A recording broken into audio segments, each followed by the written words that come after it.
Assalamualaikum dear students, hope you are doing well. तो physics for scientist and engineers जो हमारी recommended book है उसका हम सेक्शन नंबर 3 थर्मोडायनेमिक्स डिस्कस कर रहे हैं। इससे पहले जो वीडियोस हैं उनमें हमने चैप्टर नंबर 19 टेम्परेचर को डिस्कस किया था। आज जो हम स्टार्ट करने वाले हैं वो है chapter number 20 the first law of thermodynamics. जो पिछला चैप्टर था टेम्परेचर, उसमें हमने जीरो लॉ ऑफ थर्मोडायनेमिक को डिस्कस किया था और पढ़ा था कि इसमें क्या होता है, उसकी एग्जांपल्स के थ्रू समझने की कोशिश की थी। अब जो है हमारा फुल चैप्टर है फर्स्ट लॉ ऑफ थर्मोडायनेमिक्स पे। तो आए देखें इसमें क्या है। बेटा सबसे पहले तो फर्स्ट लॉ ऑफ थर्मोडायनेमिक्स में उन्होंने यहाँ पे इंट्रोडक्शन में इंपॉर्टेंट कुछ बातें कही हुई हैं। उसमें क्या कहा गया है कि 1850 से पहले पहले तक हम ये समझते थे कि थर्मोडायनेमिक्स और मैकेनिक्स दो अलग अलग साइंस की ब्रांचेस हैं और इनमें जो एनर्जी की कंजर्वेशन की बात की जाती है मैकेनिकल एनर्जी में वो सिर्फ मैकेनिकल सिस्टम से रिलेटेड है, थर्मोडायनेमिक्स से रिलेटेड उसका कोई भी चीज नहीं है। ठीक है बेटा। लेकिन मिड 19th सेंचुरी में हमारे पास इंग्लिशमैन जेम्स जॉल ने और दूसरे साइंटिस्ट ने मिलकर ये शो किया कि ये जो transfer of energy by heat है थर्मल प्रोसेसेस में, ये भी बहुत ज्यादा लिंक है किससे, मैकेनिकल एनर्जी से, जो कि एनर्जी ट्रांसफर की जाती है मैकेनिकल प्रोसेसेस में। ठीक है, मींस थर्मोडायनेमिक सिस्टम और मैकेनिकल सिस्टम का बहुत ही स्ट्रॉन्ग कनेक्शन को बयान करने की कोशिश की। इस चैप्टर में हम जो फोकस करेंगे वो करेंगे इंटरनल एनर्जी के ऊपर फोकस करेंगे कि आखिर ये इंटरनल एनर्जी है क्या और हीट से रिलेटेड इसका क्या फेनोमेनन है। फर्स्ट लॉ ऑफ थर्मोडायनेमिक्स को डिस्क्राइब करेंगे। अच्छा बेटा देखें, सबसे पहले हमारा टॉपिक जो इसका टॉपिक नंबर 1 है वो है heat and internal energy. Start में उन्होंने सिर्फ ये कोशिश की है कि आपको हीट और इंटरनल एनर्जी में डिफरेंशिएट करके बता सके कि आखिर किस चीज को हम हीट कहते हैं और किस चीज को इंटरनल एनर्जी कहते हैं। ठीक है बेटा, पहले देखिए इंटरनल एनर्जी। वो कहते हैं कि इंटरनल एनर्जी सिर्फ वो एनर्जी है किसी भी सिस्टम की जो कि उसके डिफरेंट माइक्रोस्कोपिक कंपाउंड से रिलेटेड होती है, कंपोनेंट से, या एटम्स हो सकते हैं या मॉलिक्यूल्स हो सकते हैं, जो कि किसी भी रेस्ट फ्रेम ऑफ रेफरेंस से देखी जा सकती है। ठीक है बेटा, उसके सेंटर ऑफ मैस से रिलेटेड। ये बातें अगर आपको थोड़ी सी ट्रिकी भी लग रही हैं कि रेफरेंस मैस, रेस्ट और with respect to centre of mass, तो इसको एक थोड़ी देर के लिए इग्नोर कर दें और सिर्फ ये सोचें कि आपके पास एक सिस्टम है। फॉर एग्जांपल कोई भी एटम है, कोई भी मॉलिक्यूल्स है, किसी बीकर में फॉर एग्जांपल कोई सॉल्यूशन है, तो इंटरनल एनर्जी क्या है, उस सिस्टम के अंदर मौजूद उसके जो भी कंपोनेंट्स हैं, एटम्स हैं या मॉलिक्यूल्स हैं, उनके आपस में जो एनर्जी है ना, वो उसको क्या कहते हैं, हम लोग इंटरनल एनर्जी कहते हैं। अब जो नीचे वाला केस है ना, जो कह रहे हैं कि फ्रेम ऑफ रेफरेंस रेस्ट पे होना चाहिए और सेंटर ऑफ मैस सिस्टम के अकॉर्डिंग देखनी चाहिए, ये चीज ये डिस्क्राइब कर रही है कि हमने वो चीज, ये जो इंटरनल एनर्जी है, वो सिस्टम के अंदर मौजूद पार्टिकल्स, अंदर सेंटर ऑफ मैस को देखते हुए उसके अंदर एक मौजूद फ्रेम ऑफ रेफरेंस के अकॉर्डिंग देखनी है। अगर हम लोग बल्क में डिनोट करें, जैसे कि काइनेटिक एनर्जी होती है किसी भी सिस्टम का जो मूव कर रहा है, आपने देखा होगा आपकी कार मूव कर रही है, तो हम उस काइनेटिक एनर्जी को उसकी इंटरनल एनर्जी नहीं कह सकते, क्योंकि हमारा एक तो फ्रेम ऑफ रेफरेंस सिस्टम से बाहर है, हम उसके सेंटर ऑफ मैस पे फोकस करके नहीं कर रहे। ठीक है, तो हम क्या कह सकते हैं कि हम उसको इंटरनल एनर्जी नहीं करेंगे, वो वैसे हमारी मैकेनिकल में काइनेटिक एनर्जी है। इंटरनल एनर्जी है बेसिकली बहुत ही स्पेसिफिक टर्म है, जिसमें क्या होता है, काइनेटिक एनर्जी कौन कौन सी इन्वॉल्व होती है, उसके एटम्स या उसके मॉलिक्यूल्स की ट्रांसलेशनल, रोटेशनल और वाइब्रेशनल मोशंस को डिनोट करती है काइनेटिक एनर्जी।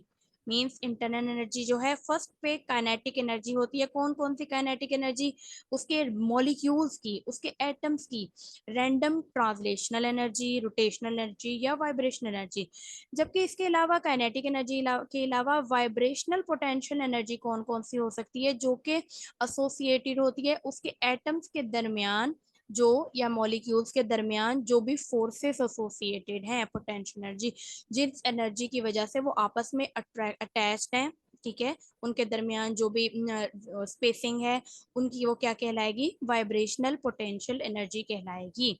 वाइब्रेट हो रहे हैं एटम्स एक दूसरे के लिहाज से। अच्छा, थर्ड वन क्या होती है, इलेक्ट्रिक पोटेंशियल एनर्जी, जो कि उसके बीच में मॉलिक्यूल्स के बीच में ही ऐसी फोर्सेस से रिलेटेड होती है। इलेक्ट्रिक पोटेंशियल एनर्जी कौन सी हो सकती है, मॉलिक्यूल, एक मॉलिक्यूल दूसरे मॉलिक्यूल से डाइपोज की सूरत में मिला हो सकता है, या डिफरेंट और भी कोई अट्रैक्टिव फोर्सेस हो सकती है due to charge, due to positive and negative charge की वजह से, या पार्शियल हो सकता है या दूसरा फुल चार्ज हो सकता है, वो इलेक्ट्रिक पोटेंशियल एनर्जी कहलाती हैं। तो हमारी इंटरनल एनर्जी हमने क्या पढ़ा, किसी भी सिस्टम के अंदर माइक्रोस्कोपिक कंपोनेंट्स की क्या क्या हो सकती हैं, काइनेटिक एनर्जी हो सकती है, आगे रीजन बता दी, इन वजह से kinetic energy. Vibrational potential energy हो सकती है, आगे रीजन बता दी, वाइब्रेशनल पोटेंशियल एनर्जी किन चीजों के दरमियान। इसके अलावा इलेक्ट्रिक पोटेंशियल एनर्जी हो सकती है, जो कि उसके मॉलिक्यूल्स के दरमियान में ही है, अंदर वाला सिस्टम सारे को डिस्क्राइब कर रहे हैं। ठीक है बेटा। अब हम एक और कहते हैं कि हम आमतौर पर ना इंटरनल एनर्जी को टेम्परेचर से रिलेट करते हैं ज्यादातर, लेकिन आमतौर पे हमने देखा है, हम आगे इंशाल्लाह सेक्शन 20.3 में देखेंगे कि इंटरनल एनर्जी चेंज होती है चाहे टेम्परेचर चेंज हो ना हो।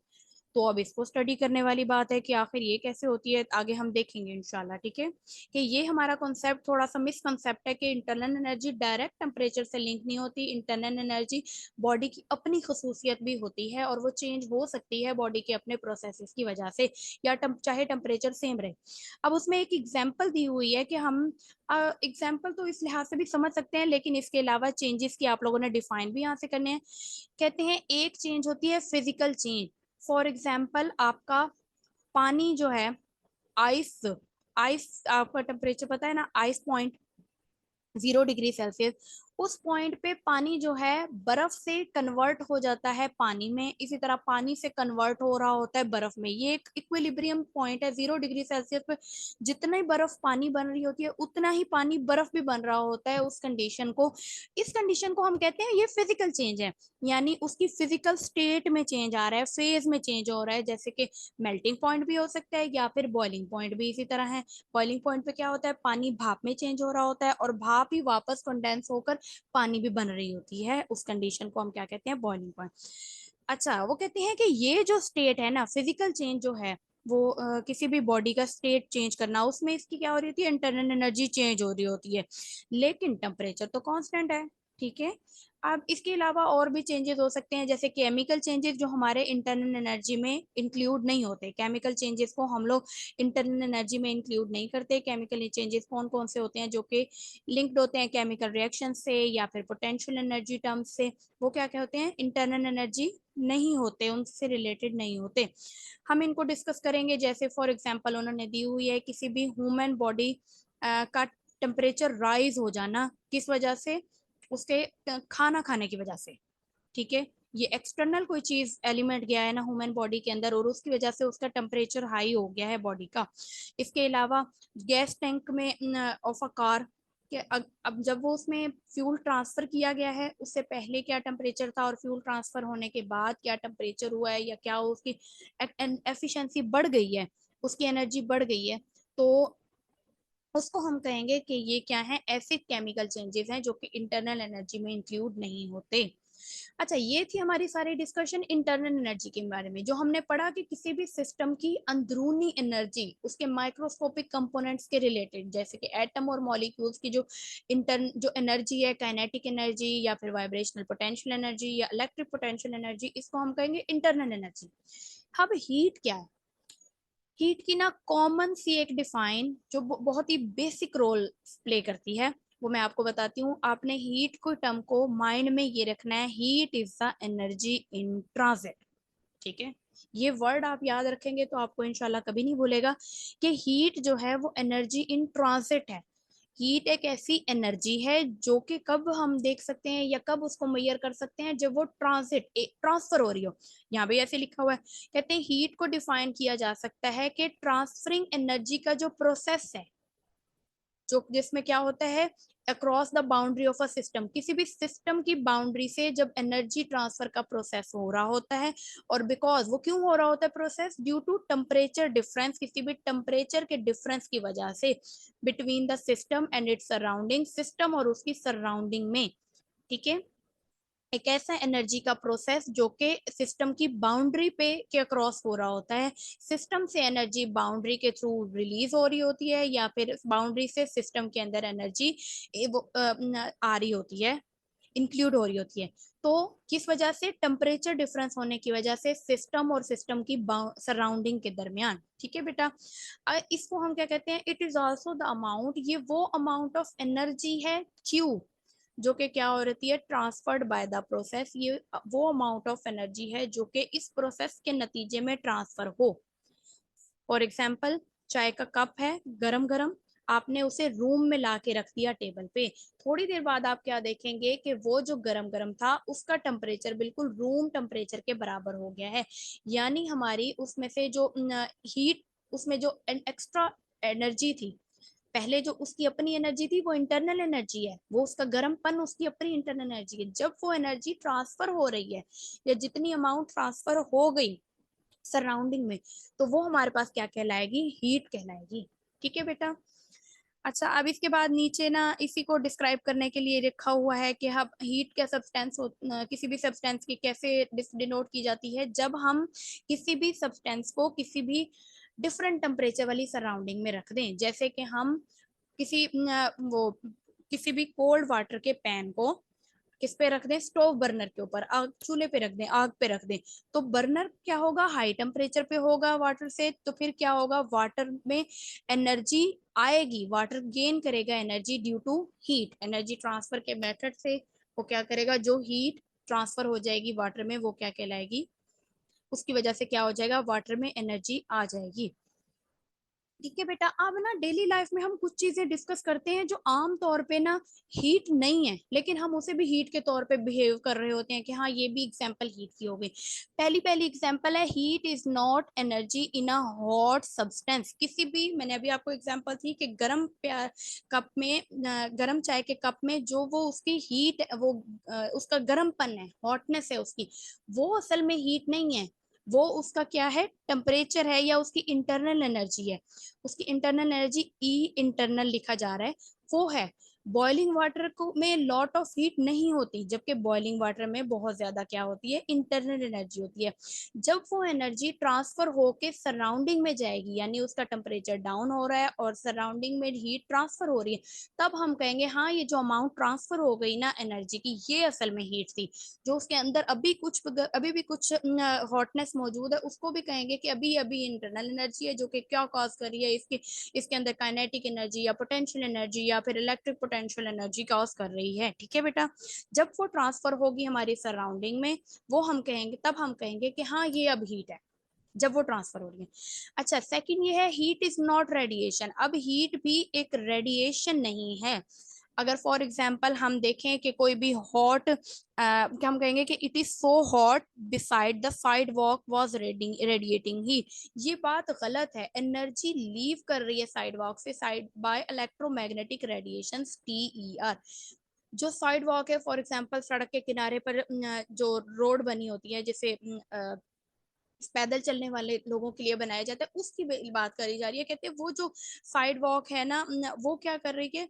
हीट रेडिएट कर रही है, जबकि हीट रेडिएशन नहीं है, इलेक्ट्रोमैग्नेटिक रेडिएशन एमिट हो रही है। हीट सिर्फ वो एनर्जी है जो कि क्या हो रही है? आपकी बॉडी के अंदर ट्रांसफर हो रही है उन इलेक्ट्रोमैग्नेटिक रेडिएशन के स्ट्राइक करने की वजह से। आपके ऊपर रेडिएशन उसमें से एमिट हो रही हैं, आपको टच हो रही हैं, तो जिसकी वजह से आप में ट्रांसफर हो रही है हीट, जिसकी वजह से आपको गर्माहट फील हो रही है, तो वो हीट है। जबकि रेडिएशंस कौन सी होती हैं? Electromagnetic radiations. उनको रिप्रेजेंट किससे किया जा सकता है? TER से। अच्छा, थर्ड एग्जाम्पल है, heat is not warmth of an environment. अब हम कहें कि आजकल जैसे मौसम बहुत ज्यादा गर्म है, शदीद गर्म, हम कहें कि ये हीट बहुत है हमारे इन्वायरमेंट में, ऐसे नहीं कह सकते। Heat in the air was so oppressive, ये वाली बात गलत है। इन्वायरमेंट में या हवा में जो हरारत है, उसे आप हरारत नहीं कह सकते हैं, उसे उसकी दर्जा हरारत तो कह सकते हैं, उसे आप हीट नहीं कह सकते। आप कहेंगे कि किसी भी हॉट डे में जो एयर है वो बहुत ज्यादा हाई टेम्परेचर T पे होती है। ठीक है बेटा, उसको टेम्परेचर कहेंगे, उसे हीट नहीं कहेंगे। अब हमने दोबारा डिस्कस कर लिया, हमने अभी पीछे सारा डिस्कस किया है कि हीट और इंटरनल एनर्जी में फर्क है। अब हम इसे कुछ मैकेनिकल वेज में डिफाइन करने की कोशिश करते हैं। हमें पता है एक होता है वर्क और एक होती है मैकेनिकल एनर्जी। अब वर्क क्या है? असल में energy done by the system या energy done on the system. जब किसी भी सिस्टम पे हम लोग कोई वर्क करते हैं, उसे कोई एनर्जी प्रोवाइड करते हैं, तो हम कहते हैं जिससे सिस्टम वर्क करे या जिससे सिस्टम की एनर्जी बढ़ जाए, तो हम कहेंगे कि ये हमने वर्क किया है ऑन द सिस्टम। या फिर सिस्टम वर्क कर रहा है तो फिर कोई काम करके दे रहा है हमें, तो हम कहेंगे work done by the system. और इसके रिजल्ट में क्या होती है? एनर्जी ट्रांसफर होती है, जिसकी वजह से क्या होता है? सिस्टम, इस वाली टाइप को हम कहते हैं मैकेनिकल एनर्जी। इसी तरह हमारे पास क्या होता है कि जबकि हमारे पास मैकेनिकल एनर्जी क्या होती है? किसी भी सिस्टम की काइनेटिक एनर्जी या फिर पोटेंशियल एनर्जी, जो कि किसी भी वर्क करने की वजह से उसने मोशन किया या फिर किसी सिस्टम की कॉन्फ़िगरेशन में फर्क आ गया, यानी हमने कोई भी डिफरेंस आ गया, हमने चीजों को उठा दिया तो हमने वर्क किया, ऊपर हाइट पे पहुंचा दिया, हमने वर्क किया। जबकि जो इंक्रीज हुई वो उसकी पोटेंशियल एनर्जी इंक्रीज हुई। उम्मीद है कि आपको वर्क और मैकेनिकल एनर्जी में पता चल गया फर्क। अब इसी तरह हीट एंड इंटरनल एनर्जी भी सेम चीजें हैं। क्या होता है कि हीट जो है वो ट्रांसफर होती है किसी एक बॉडी से दूसरी बॉडी में, जबकि बॉडी की अपनी काइनेटिक एनर्जी, पोटेंशियल एनर्जी का उस एनर्जी गेन की वजह से बढ़ जाना या कम हो जाना या एनर्जी लॉस की वजह से, तो वो क्या कहलाती है? हमारे पास इंटरनल एनर्जी कहलाती है। अब यूनिट्स को डिस्क्राइब किया गया है कि हीट के कौन कौन से यूनिट हो सकते हैं। स्टार्टिंग में जब हमारे पास पहले पहले जब हम कंसीडर करते थे कि हम कहते थे कि increase in temperature of a substance which was often water. अच्छा, अब स्टार्ट में हम लोग क्या डिनोट करते थे? हम लोग इनिशियल कॉन्सिडर करते थे कि कोई एक फ्लूइड कॉन्सिडर किया हुआ था, जिसको नाम हमने, एक हमारा मिथिकल फ्लूइड था, कोई भी सोचा हुआ, जो हमने मिथ बनाई हुई थी। मिथ ऐसी चीज जो रियल में ना हो, जो हमने सिर्फ कहावतों के तौर पे बनाई हो। हमने एक मिथिकल फ्लूइड कॉन्सिडर किया हुआ था जिसे हम कैलोरिक कहते थे। ठीक है। अब हम कहते थे ये ऐसा फ्लूइड है, जब एक सब्सटेंस से दूसरे सब्सटेंस में वो ट्रांसफर होता है ना, तो क्या होता है? उसकी ना एनर्जी, उसका टेम्परेचर चेंज हो जाता है। हमने कहा था हमारे ना सराउंडिंग में आमतौर पे एक ऐसा फ्लूइड मौजूद है, तो वो क्या करता है? जब वो एक बॉडी से दूसरी बॉडी की तरफ फ्लो करता है ना, हवा की तरह, तो वो क्या होता है? उसका ना टेम्परेचर जो है वो चेंज कर देता है। यानी पहली बॉडी का जो टेम्परेचर था, उस टेम्परेचर को वो दूसरी बॉडी के अंदर ले आता है, ये वाली बात कही जाती थी। अच्छा, इस वाली चीज से हमने क्या किया? अब न्यू वर्ड्स जब हमने डिस्क्राइब किए, हमने तो इसे कहा कि अमाउंट ऑफ एनर्जी है। अब हमने जो पता चला है, इसलिए हमने इसे यूनिट वही पुराने वाला देना शुरू कर दिया। हमने कहा अच्छा ठीक है, अब इसका यूनिट हम लोग रख देते हैं कैलोरी। ठीक है। उस कैलोरिक फ्लूइड से मुशाबियत के तौर पे हमने कह दिया ठीक है, पुरानी बातें ताकि हमें रिमाइंड रहे, हम कहेंगे कि इसका यूनिट जो है वो कैलोरी या फिर CAL शॉर्ट फॉर्म में इसे लिखा जाता है। ठीक है। अब असल में ये कौन सा है? इसको डिफाइन कैसे किया जाता है? Amount of energy transfer. ये वो एनर्जी ट्रांसफर की अमाउंट है, जो एनर्जी ट्रांसफर हो रही है उसकी अमाउंट, जो कि क्या करती है? 1 ग्राम पानी में का टेम्परेचर बढ़ाती है 1 डिग्री। कितना? 14.5 से 15.5। स्पेसिफिक इसके लिए रेंज है। एक कैलोरी वो स्पेसिफिक रेंज है जो 15 डिग्री पे बढ़ाती है। देखिए 14.5 से 15.5 तक वैल्यू, दोनों ऑलमोस्ट 15 डिग्री के राउंड अबाउट है ना, या 1.5 कम है, 1.5 ज्यादा है, तो हम इसे 15 डिग्री कैलोरी कहते हैं या 15 डिग्री यूनिट भी कहते हैं। ठीक है, तो इसको कहते हैं हम कैलोरी। अब इसको, कैलोरी को कैपिटल C से डिनोट किया जा सकता है, और ये डिफरेंट एनर्जी कंटेंट को फूड में, फॉर एग्जांपल हम कहते हैं ना, इस फूड में, इस खुराक में इतनी किलो कैलोरीज मौजूद हैं, तो उस लिए अभी भी कुछ मतलब कुछ सेक्शंस में इसको भी यूज किया जाता है। इतनी कैलोरीज ये खाएंगे, फॉर एग्जांपल आप एक डेट खाएंगे, खजूर खाएंगे, तो आपको 20 कैलोरीज मिलेंगी। हम ये वाली बातें इससे रिलेटेड कहते हैं कि आपको इतनी एनर्जी मिल जाएगी with respect to heat, amount of heat. ठीक है बेटा, यानी उस बॉडी से आपके अंदर आएगी। अच्छा, इसमें जो दूसरा यूनिट है, जो आपको पता है पहले भी हम लोग डिस्कस कर चुके हैं, जो अमेरिका है ना, वो ज्यादातर अपने यूनिट्स को यूज करता है और अपनी डेफिनेशंस को यूज करता है, और वो पाउंड को यूज करता है, टेम्परेचर स्केल फ़ारेनहाइट को यूज करता है। तो उससे रिलेटेड जो उन्होंने एक अपने लिए यूनिट बनाया, उसको उन्होंने कहा ब्रिटिश थर्मल यूनिट, BTU हम इसे नाम देंगे, जो कि डिफाइन करेगा amount of energy, temperature, amount of energy, वो एनर्जी की वो अमाउंट ट्रांसफर हो रही है जो कि टेम्परेचर को राइज करती है 1 पाउंड ऑफ वाटर को। ठीक है, वहां पे था 1 ग्राम ऑफ वाटर, यहाँ पे उन्होंने कहा 1 पाउंड ऑफ वाटर को। और टेम्परेचर चेंज कितना होगा, 63 डिग्री फ़ारेनहाइट से 64 डिग्री फ़ारेनहाइट पे। ठीक है, अब ये दोनों जो यूनिट हैं आपस में बहुत ज्यादा डिस्टिंक्शन रखते हैं, बहुत ज्यादा डिफरेंट हैं, क्योंकि इसमें पहली बात तो आपको पता है कि अमाउंट ऑफ वाटर में डिफरेंस है। दूसरी चीज ये है कि आप अगर सेल्सियस को फ़ारेनहाइट में या फ़ारेनहाइट को सेल्सियस में चेंज करें, तो ये 1 डिग्री चेंज इन सेल्सियस नहीं बराबर होता 1 डिग्री चेंज इन फ़ारेनहाइट के। आपको फॉर्मूले से भी पता चल जाएगा, आप कैलकुलेट करके भी देख लीजिएगा इनको कन्वर्ट करके। अब अगर हम लोग देखिए, हमने पीछे ये दो यूनिट्स को डिस्क्राइब कर लिया। अब जो हमारा साइंटिफिकली तौर पर एक बहुत ही क्लियर व्यू आ गया कि हमारी जो है थर्मल एनर्जी वो मैकेनिकल प्रोसेसेस से बहुत ज़्यादा लिंक्ड होती है, इसलिए एक नया यूनिट हमने नहीं बनाया। हमने कहा जो यूनिट हम लोग एनर्जी के लिए यूज़ करते आए हैं मैकेनिकल प्रोसेसेस में, जाउल, उसी को हम लोग यूज़ करेंगे अपनी थर्मल प्रोसेसेस में हीट के लिए। इसको भी जाउल का यूनिट दे दिया गया, और इस टेक्स्ट बुक में भी हम जहाँ पे भी हीट, वर्क और इंटरनल एनर्जी वगैरह की डिस्कशन करेंगे, हम जाउल को ही कंसिडर करेंगे। यहाँ पे साथ में पिक्चर बनाई हुई है जेम्स प्रेस्कॉट जॉल की, जिसका सारा ना वर्क भी बताया हुआ है कि असल में इसी ने जाउल का यूनिट भी वर्क के लिए, मैकेनिकल वर्क के लिए दिया था। फिर उसके बाद इसने डिस्कशन की इसी हमारी मैकेनिकल, इसी थर्मल एनर्जी के बारे में, और इसे लिंक किया कि वाकई ये हमारे मैकेनिकल प्रोसेस से लिंक है, इसीलिए इसको भी हम जाउली यूनिट देंगे। तो ये साइंटिस्ट को क्रेडिट देना हम नहीं भूलेंगे। तो ये वो साइंटिस्ट है, ब्रिटिश साइंटिस्ट, जिन्होंने काम किया इस पे सारा। अच्छा, अब जो हमारा इसमें लास्ट सेक्शन है, वो है mechanical equivalent two of heat. अब हम क्या कहते हैं कि हमारा मैकेनिकल इक्विवेलेंट ऑफ हीट क्या होता है। अब हम कहते हैं कि हम ना डिफरेंट फेनोमेना देखते हैं जिसमें कुछ एनर्जी ना वेस्ट हो गई, हमें नहीं पता चला कि वो एनर्जी कहाँ चली गई। एनर्जी हमने सोचा कि शायद कंजर्व नहीं है किसी भी नॉन कंजर्वेटिव फोर्सेस के प्रेजेंस में, लेकिन गौर हमने किया कि बहुत सारे एक्सपेरिमेंट्स ऐसे हैं जो जिनको स्टडी किया गया, कहते हैं कि उसमें मैकेनिकल एनर्जी जो डिसअपेयर हुई है ना, असल में वो इंटरनल एनर्जी में कन्वर्ट हो गई है, हीट में कन्वर्ट होकर। हीट के थ्रू वो एक बॉडी से दूसरी एनर्जी में गई है और इंटरनल एनर्जी बन गई है। जैसे कि फॉर एग्जांपल हम किसी भी लकड़ी के पीस पर एक नेल यानी कील ठोक रहे हो हैमर की मदद से, कुल्हाड़े की मदद से, ये मदद उसकी मदद से, तो हम क्या करेंगे कि हमें पता चला कि उसमें जो एनर्जी थी ना, वो बहुत कुछ टाइप की थी। उसमें जो टोटल हमने ये वो वाली एनर्जी है जो वर्क हुआ, यानी वो ठुक गया अंदर।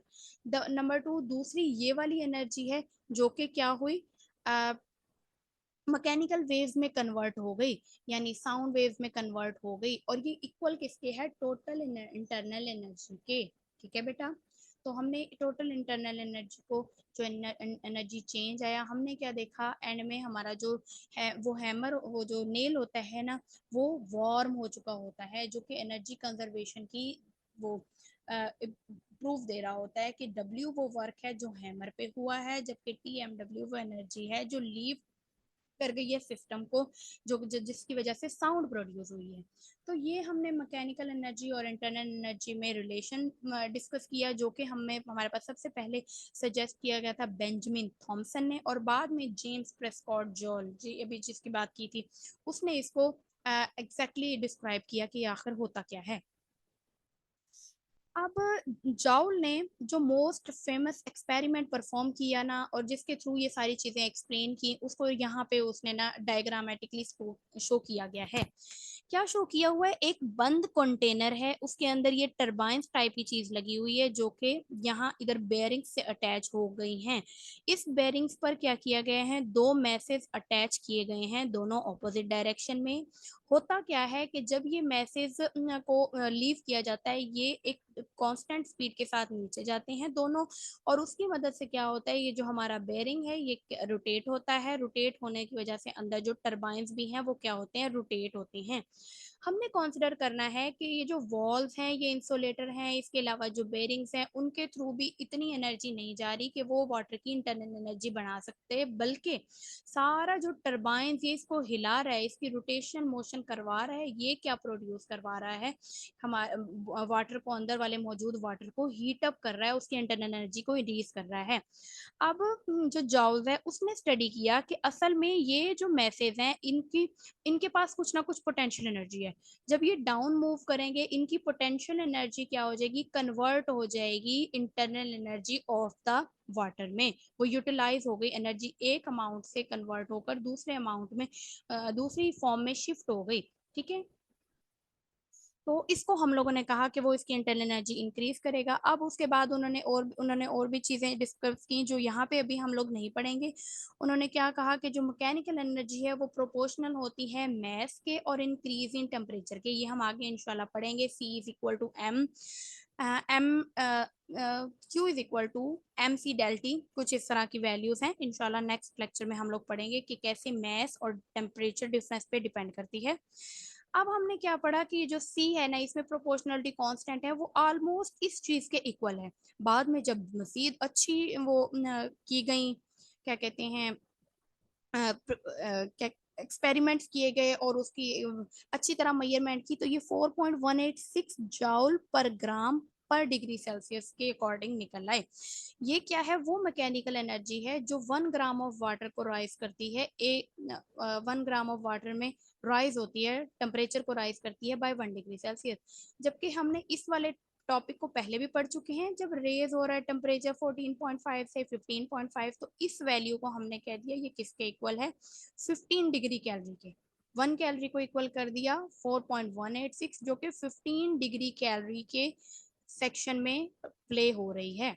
ठीक है बेटा, अब हम कहते हैं असल में यही जो हम लोगों ने कहा, ये जो इक्वालिटी है 1 कैलोरी इक्वल टू 4.186 जूल, यही डिस्क्राइब कर रही है कि हमारी कैलोरी, हमारे पास असल में यूनिट था थर्मल एनर्जी का, हीट का, और दूसरा ये जो जूल यूनिट है ये हमारे पास मैकेनिकल एनर्जी या मैकेनिकल वर्क का यूनिट है। इसको हम क्या कह सकते हैं, मैकेनिकल इक्विवेलेंट ऑफ हीट।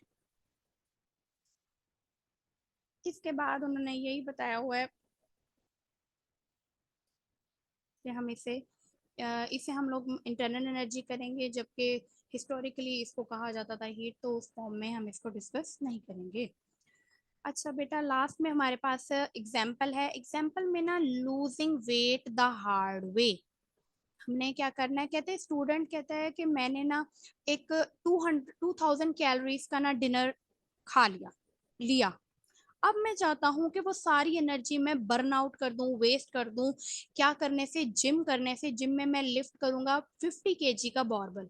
ठीक है, 50 kg का बारबल रेस करूंगा, और ये 2000 कैलोरीज कितनी दफा रेस करूं कि ये 2000 कैलोरीज बर्न हो जाएं, यूज हो जाएं, एक्सपेंड हो जाएं। ठीक है, अब हमने एज्यूम क्या करना है कि उसको हमने बारबेल को वो 2 मीटर तक ऊपर उठा सकता है जमीन से, और जबकि नीचे लाते हुए उसकी कोई भी एनर्जी यूज नहीं होती, उसे कोई भी एनर्जी नहीं मिलती।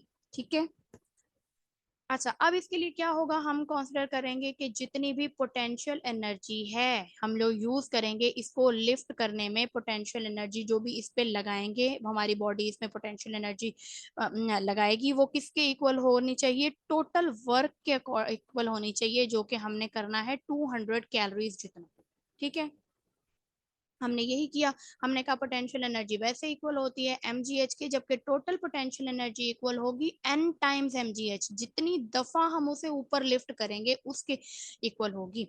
हमने इस n mgh को इधर पुट कर दिया इक्वेशन नंबर 1 में, n mgh is equal to w total, n हमने निकालना है कि कितनी दफा ऊपर नीचे करें, वैल्यूज पुट की।